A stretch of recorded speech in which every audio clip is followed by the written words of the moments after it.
The AFU once again attempted to launch massive kamikaze drone strikes on Russia's rear regions. In Bryansk, all enemy drones were intercepted. Debris damaged the building of the plant and the building of the investigative committee.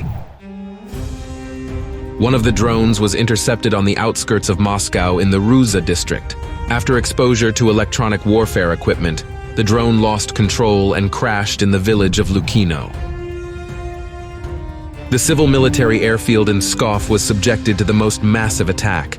Russian air defenses neutralized most of the drones, but the remaining managed to damage 4 Il-76 military transport aircraft. In turn, Russian forces launched combined strikes against military targets in several regions of Ukraine.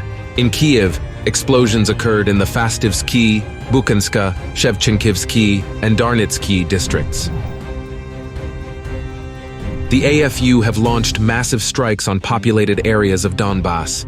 High-rise residential buildings and civilian infrastructure were damaged in Donetsk and its suburbs.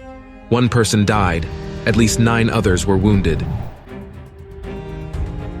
In the Vremivka sector, the AFU were forced to reduce their offensive activity due to the losses. Taking advantage of the enemy's lack of initiative, Russian forces expanded their zone of control west of Staromayorsk.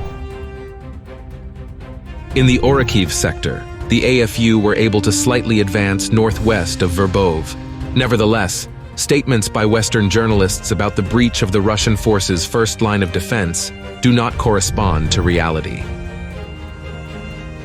In Kherson region, the AFU have landed troops on several islands in the Dnipro Delta. Russian troops are taking actions to eliminate the enemy presence on these territories. Russian naval aviation crews uncovered and prevented another attempt by the enemy to land on the Crimean Peninsula. In addition, several enemy speedboats carrying landing troops were destroyed east of Zminy Island.